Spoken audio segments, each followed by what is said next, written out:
We can see a view from the posterior portal showing the remnant of the stitch from the previous surgery, with complete, non-repairable tear of the rotator cuff infra and supraspinatus. Then there is the creation of lateral approach under direct supervision. Now for the removal of the stitches from the previous surgery using the shaver.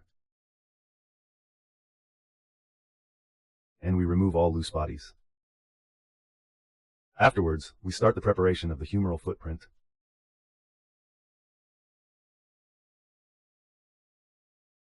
And the preparation of the superior part of the glenoid bed from almost 10 o'clock to 2 o'clock.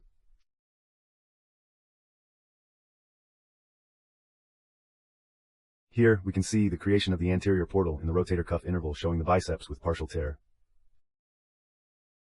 We hold the biceps with one stitch performed by scorpion needle.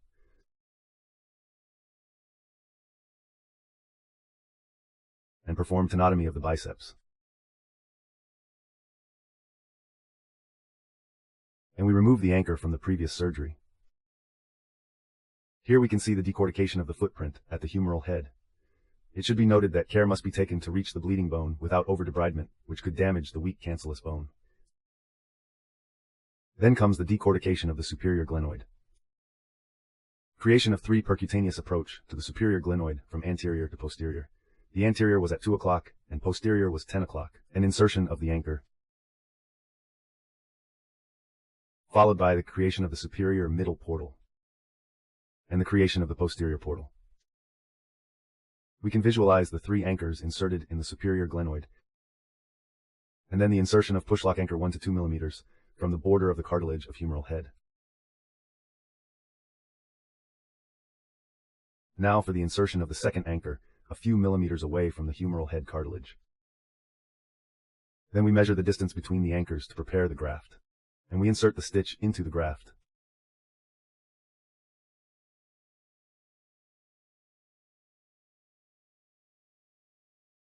Now we reach the insertion of the 2 pins through the transplant using the scorpion needle, and the insertion of the stitch of the anterior anchor through the graft.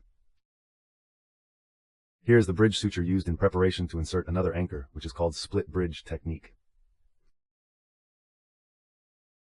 This is the preparation of the lateral anchor, followed by the insertion of the lateral anchor.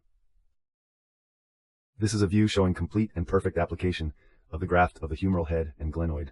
Now for the insertion of anchors on the posterior aspect of the humeral head, on the middle of the footprint posteriorly between the posterior edge of the graft and the most anterior part of the teres minor. We use a scorpion needle in order to reattach the teres minor and the graft directly to the cancellous bone for better healing.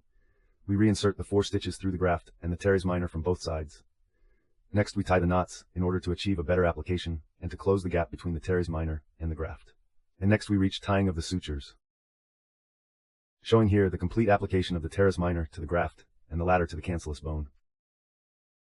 Now for the tying of the second stitch posteriorly to attain a complete reapproximation and reinforce the first stitch. This is a view posteriorly showing complete and stable reinsertion and approximation posteriorly between the graft and teres minor to the bone. Using the stitches from the anterior and medial anchor through the biceps tendon and through the graft approximately 3 to 4 millimeter from the anterior edges of the graft, and almost 3 to 4 millimeter proximal to the medial and anterior anchor. Hence we tie the stitch in order to reinsert the biceps under the graft.